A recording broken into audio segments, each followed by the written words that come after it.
Hi, everybody. Thank you so much for joining us here. I hope you've been having a great time at the conference. I'm Amir, and today I want to talk to you a little bit about something I call high fiber count, or weaving quality into the organizational fabric. We're going to talk about that term, organizational fabric, what that means.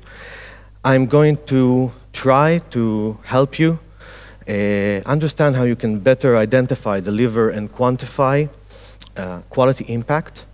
And then we're going to talk about, once you are able to do all those things, how you can leverage that power in order to weave quality into your organization. And hopefully, by the end of it, you'll have lots of questions, and we can have a short discussion about it. So, as promised, what is organizational fabric? So, I want you to take a moment and consider the place you're working in. What makes that place itself? Is it the company policy? Maybe it's the HR policies? Maybe it's your perks. Maybe it's the product you're developing. Maybe it's the conversations you have with people in the cafeteria. Maybe it's all of those things together. And all of those things tend to weave into one another. I'm going to set the stage for you. So about 6 years ago, I started in a little-known company called Facebook. Today it's known as Meta. I was the 21st QA lead to join Meta globally. It was already a 60,000 people company. I came from the startup scene. I worked in companies with 10, 20, 30 engineers. I once got bought by a company with just under 1,000 people. And joining Meta was a big culture shock for me. Not just because of how big it was, but because of how differently people were communicating within that company. There were terms, a whole language that I was learning now, and these people who I've been working with had mastery over, and they used that shared language to move things along in a pace I was never accustomed to. Somehow, in this behemoth of an organization, people could do amazing things in a really rapid pace. But you see, I told you I was 21st out of 60,000. That was intimidating because it didn't matter how good my ideas were. It didn't matter how effective I was in what I was doing. There was always a hard limit to what I was able to actually get myself involved in. And then I had this idea that this communication, this special culture of this place, if I could learn that, if I could take that and use that, maybe this was how I will never be outnumbered, because I could make the people around me care about the same things that I care about. But how do you make all the people you work with care about quality? So let's talk about how you communicate about the impact of quality. The first thing you have to understand is that if you want people to care, you also have to care. You have to care deeply. You have to become a zealot of quality. You have to preach, and everywhere, not just in meetings, but in emails, in coffee room chats, in the company offsites. You have to become that quality guy. You have to become synonymous with the concept of quality in your organization.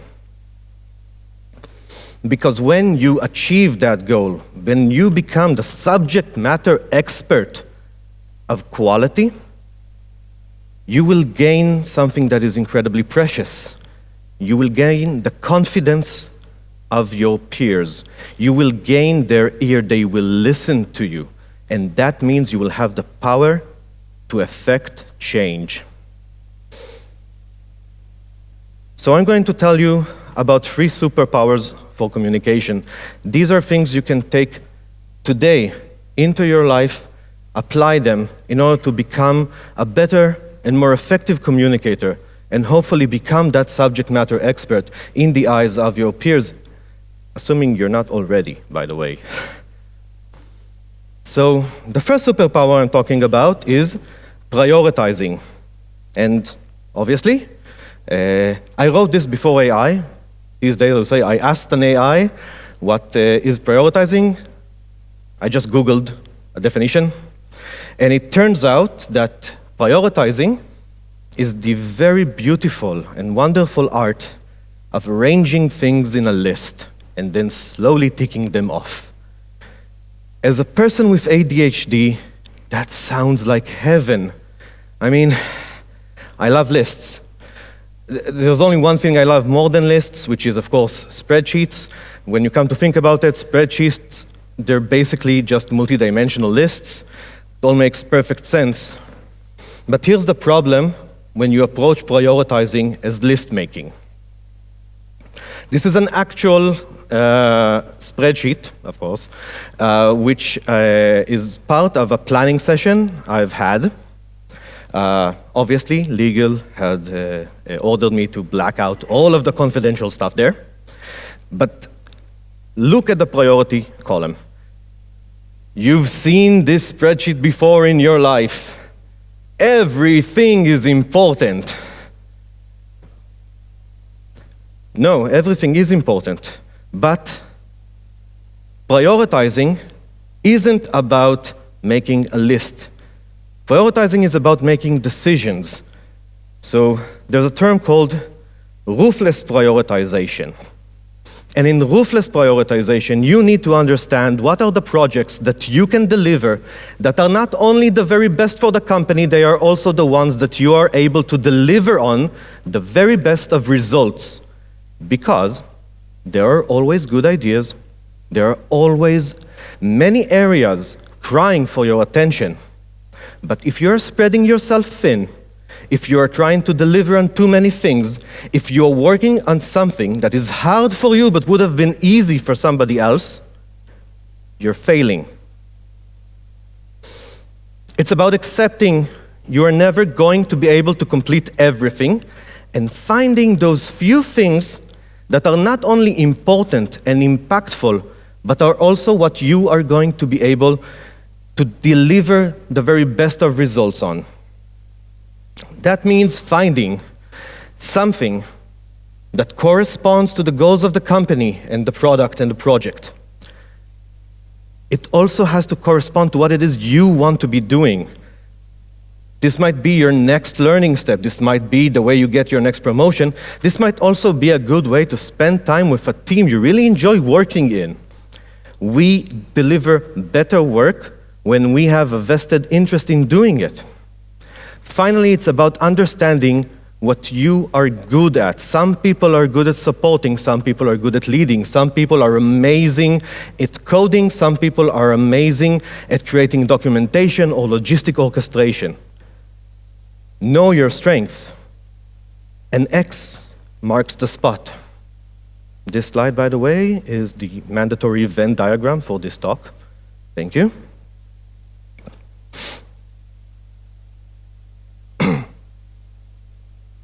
Don't mistake motion for progress. Ruthless prioritizing is about stop making lists, start making decisions. Superpower number 2, extreme clarity. The year was 1940. The great nation of Britain was embroiled in a fight for its survival. A certain prime minister, with a reputation for cigars and foul language, issues this letter to his war cabinet, in which he emphasized the need for concise and clear communication focused on delivering information in as short a time and with maximum clarity. He is talking about extreme clarity. extreme clarity is achieved when everyone is on the same page. This does not mean everyone agrees about what to do.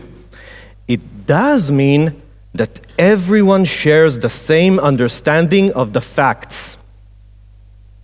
5 C's of extreme clarity: clear, context-aware, consistent, concrete, and concise. Now I know we've just read that, but let's try to apply that, okay?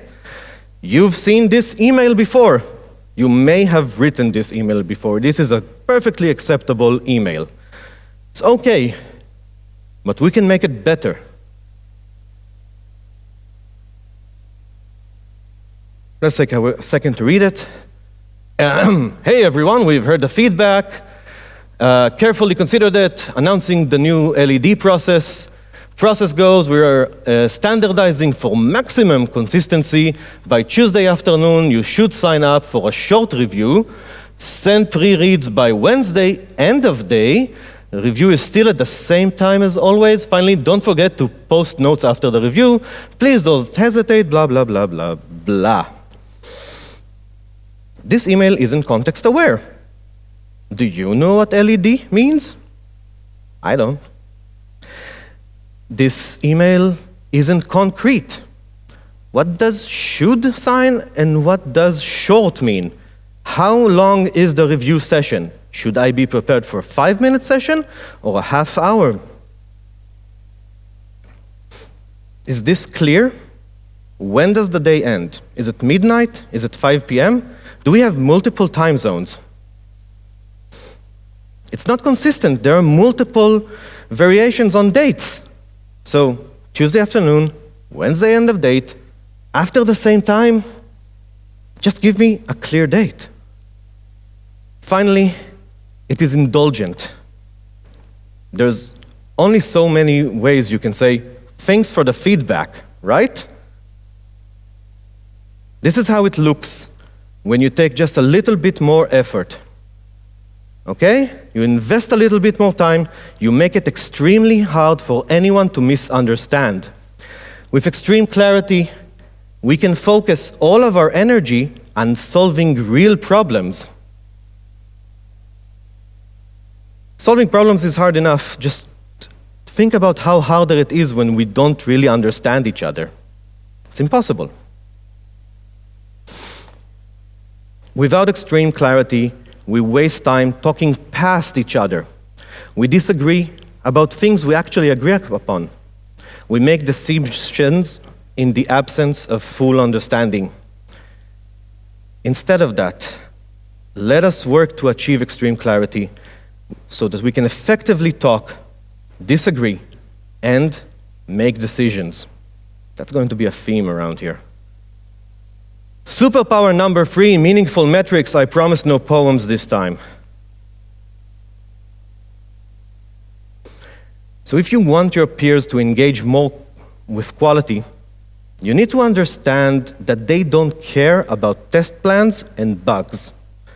They care about meeting deadlines, about less time debugging production errors, about not having to do emergency maintenance during the night. You have to understand you're not selling testing, you're selling a better development experience. We work in a world focused on delivery, driven by data.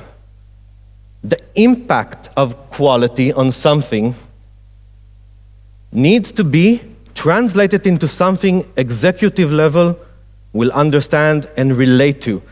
That is never going to be number of bugs found. For a metric to be effective, it needs to describe a real-world direct effect, not just an effort. It needs to support a narrative, a story you're telling that leads people to making decision, which means metrics need to be actionable. I love that you're nodding. Thank you, because that's strength, and that gives me strength up here. Okay, so this next part is the mathematical part. Don't worry, we'll do it slowly together. I love this part. I don't know why some people find it intimidating. how do we calculate the amount of time we saved for the company? Okay? So here's the hypothesis.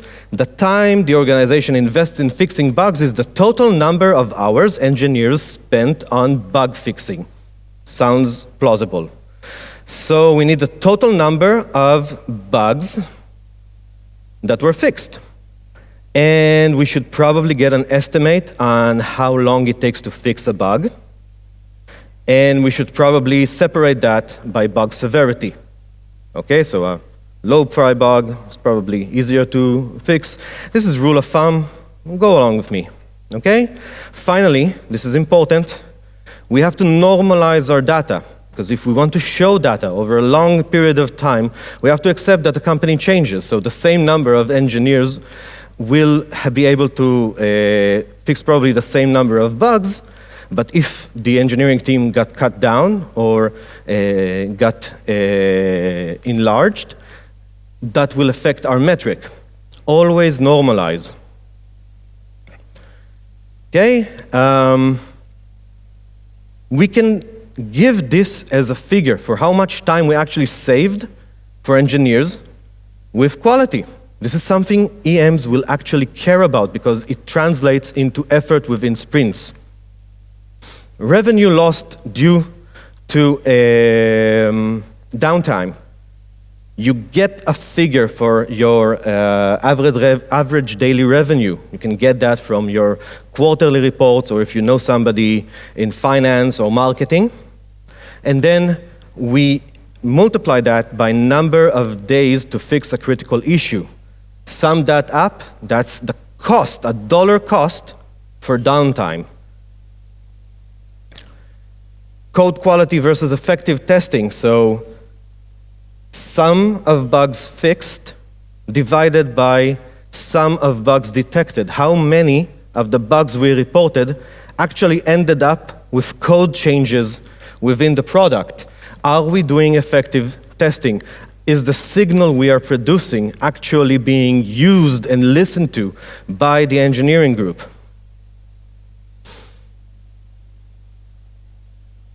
You should always break it down on some sort of timeline.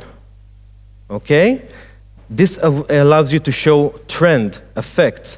It lets you tell a story about how something you've done made a change over time.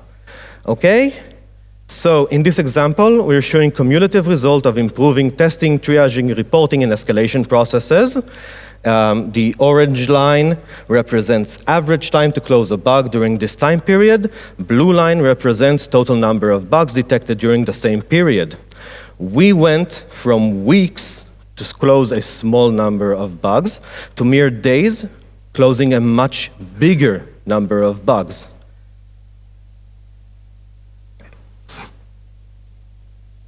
If you take nothing else from this talk, okay, is that when you're presenting data, you have to measure real-world effects. You have to be consistent and transparent and make sure your math makes sense. And you always should show your data as a matter of trends over time to support a narrative that you are trying to push. So those were the three superpowers of communication. And if you've applied those over a long period of time, you should now have the confidence of people around you because you deliver valuable impact in a concise and clear manner, and you communicate that effectively to your peers, and you have the data to prove that.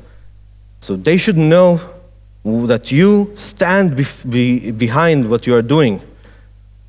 And that means you should now have the power to start affecting change. So let's talk about how to weave quality into the organization. So you may have really great ideas, but you may often find that even though the idea is great, and even your design and implementation is great, after a while, you'll find that you can't get traction for it. When you design a process, you must think of what it is that supports it, what feeds into it, and where it will feed into. Remember the organizational fiber? If you build a process and it has no interaction, no support, you're always going to have to railroad people into it. You'll always have to pander and ask and beg and remind people about it. You're never going to be able to stop maintaining it by yourself. So, let's look at an example. How do we make an engineering team integrate its product into a brand new testing infrastructure for payments? The problem statement is clear. Payment testing is hard, slow, expensive, and eng teams have a lot on their plate. They don't want to integrate to our new platform. Try two things. First attempt, we built an amazing testing infrastructure for payments. We made it very easy to plug into it. Then we started reaching out to different teams and saying, hey guys, we have this amazing new toy, come and play with us, it'll be fun. And everybody was like, yeah, that sounds like a great idea. We can get to that in like 5 to 6 years.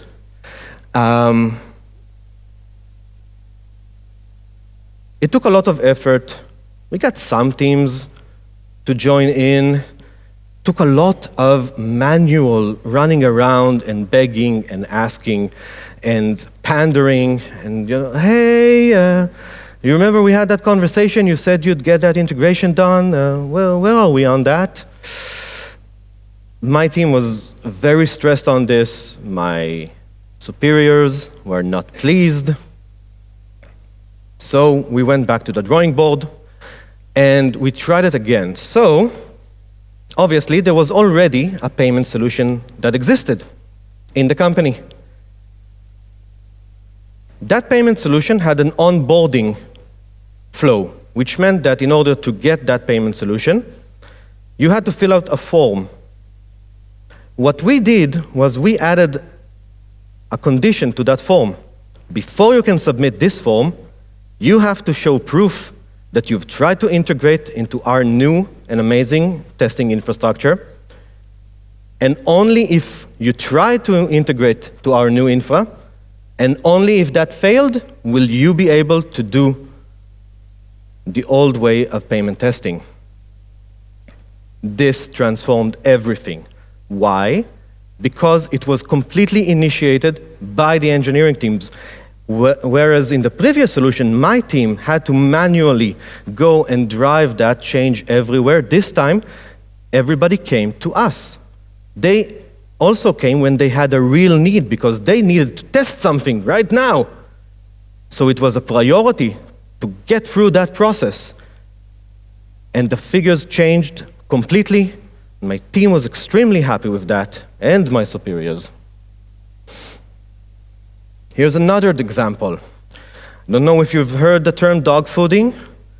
I'm not going to talk about why is it good or why is it bad, but it's something that is very core to the way Meta approach quality. And I want to use dog fooding as an example of how you can bake quality into the organizational fabric. So for Facebook, for example, dog fooding meant that when company decided to turn into a mobile-first company, and then following that, an Android-first company, every single employee in the company got a mobile phone.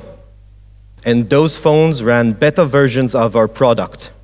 And all the employees of the company are, up until today, the first line of testing before we deploy any sort of improvement out into the wild. This picture was taken in one of our periodic dog fooding parties. I do this in many of the teams I support. On a monthly basis, I would work with designers and product managers, and we'd nominate a bunch of features, get a bunch of pizzas, and we select a few team members. Now, that selecting part is important, so I'm going to come back to that. So we have pizzas, we have a bunch of team, we have a bunch of features. Everybody sits down, we test, we try to use, we give feedback. Everybody has a good time, and everybody has an incentive to be a part of the quality process. Engineers are more inclined to fix issues they experience themselves. Designers and product managers are more inclined to push the quality agenda when they've invested some time in organizing these things. And here's the kicker. When I run these things for the first time, the second time, I have to do it myself. The third time, hands-free. The designers and the product managers take it on themselves because they latch onto that idea. And the engineers latch onto that idea because this isn't a mandatory thing. You get picked out for it. This equals bragging rights. This is that same concept, but on steroids. So this is me, and I'm leading a team of 14 engineers and product designers on something I called R&D, or research and dog fooding trips. This specific one was for Arusha, Tanzania, when we were deploying a network infrastructure for public Wi-Fi. So how these would work is we'd have 3 days on site, 2 days. We'd go out into the field, see where our installations were actually being used. We'd meet people who use the product. We'd try to dog food the product ourselves. And then on the third day, we'd have a big bug bash to fix everything that we found in the field. This was sensational. Not only was this extremely effective in connecting the engineering group into the product, not only were we understanding the real pain points of our users, this thing became famous in the office. Obviously, right? Travel to exotic places on company money? Why not? People started trying to join our team just because of this. Engineering managers would share this around. This was a point of pride. This went up and up. Everybody wanted in on this because we made quality cool. So dog fooding is an excellent example of interweaving quality into your organizational fabric. But you can take that same approach with other mechanisms, okay? So company fix-a-thons, beta communities, early adopters, user experience research, these are all platforms you can plug into and shine a light on quality. You have to find a way to let others gain a benefit. It doesn't matter what benefit. It can be a little bit of swag. It can be as simple as bragging rights. People have to get something out of that interaction with you. Just find what it is, and people will want to do it. So I mentioned dedicated infra for dog fooding. This is weaving quality into your actual code. By pushing for better reporting infra, you lower the cost of your quality feedback. A great example is the Rage Shake. How many of you have Facebook installed on your phones right now? Show of hands. Okay. Only if you're comfortable with that, I will ask you to open Facebook and shake your phone. Okay?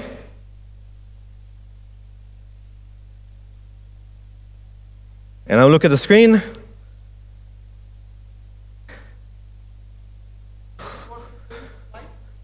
Maybe not in Facebook Lite. Do you have Facebook Original?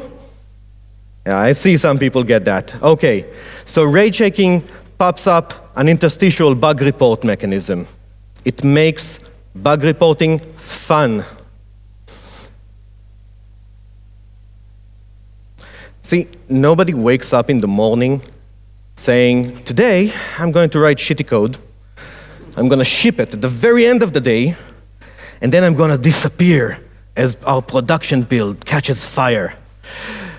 And yet, that story happens again and again and again and again. This is because quality isn't on people's top of mind. So design your processes to make the quality choice the common choice. So remember, the fabric of your organization is a tool, understand it. Use the superpower of ruthless prioritization, extreme clarity, and meaningful metric. to deliver the best value you can to the people around you. Design processes that run themselves, okay?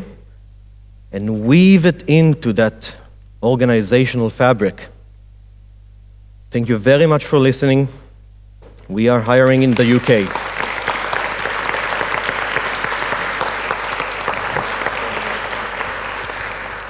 You promised me questions.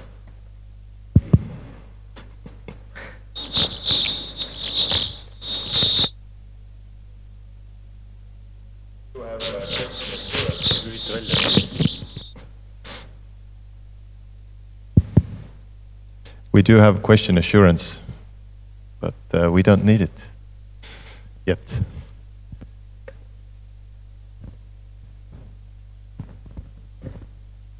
Thank you for your talk. First my question, or first my remark. If you try to measure quality, doesn't it become quantity? Thank you. Okay. So my follow-up question will be, you showed us the metrics, but why didn't you take the revenues into account? Because also, we know that we also have to deal with something like time to market. That makes sense sometimes for a C-level to make a decision to push it to production and accepts bugs that will happen. You didn't take that into account in your metric. I love that. You've given that thought. That is very good. What I showed you are a bunch of generic examples. Obviously, and that should be part of the message you'll take here, you have to understand what the audience is actually interested in and would be moved by, okay? When you are presenting data, you are not doing this in a vacuum, okay? You are doing this for a bunch of people who care about specific things. If you are just going to show something void of context, that's not going to shift the way they make decisions. So when you're designing your metrics, you have to take that into consideration. Everything you said is completely true. Thank you. Yeah? Oh, the brave few. Thank you. Really like your talk, and I have a question about, you mentioned the culture that you can weave into. What if you don't have a uniform culture? For example, some companies, they grow by acquisition, so it still for quite a long time stays just a collection of different organizations, cultures. How do I approach that? Great question. So I'll take that into a broader sense. So, you know, many companies today are distributed. Different locations will have different cultures. Sometimes you're not just working with your own company. Sometimes you're managing a vendor or working with a client. Those places will have their own cultural fabric, and you have to understand how that works. But it's like not having a mask is your mask, right? Not having a culture can be that culture. You have to understand the places you live in and work in. What makes people tick? If you don't have a cohesive culture, you can still understand what makes people tick. Okay? You can understand what are the yearly goals for the team you are currently working against. That will give you a good indication of what they care about and how you can tie your agenda to what they want to get done, okay? If you are working with a vendor who is from a different culture than you, take the time to understand that culture, okay? It doesn't matter if you're European or American, Indian, Philippine, Mexican, African. You will have your own way of doing things, thinking about things, communicating. So try to understand that. You'll find that it makes your life way better and much easier to align expectations with your peers.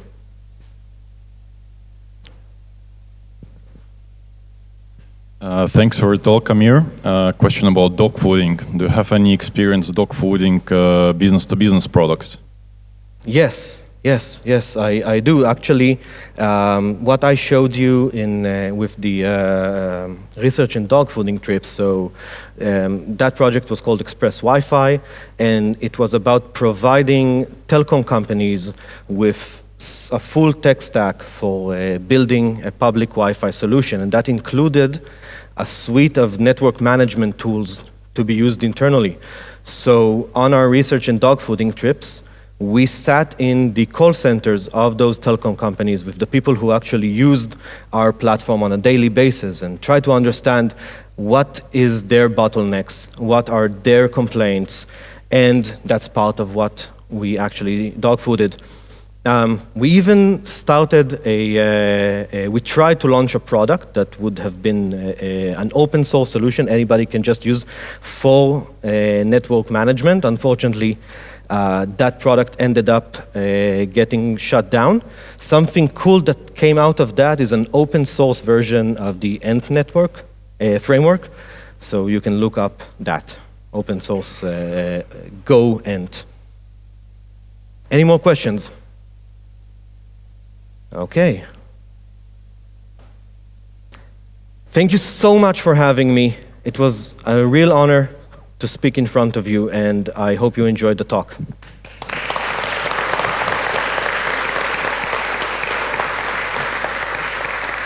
Also a little token of appreciation for coming. Thank you.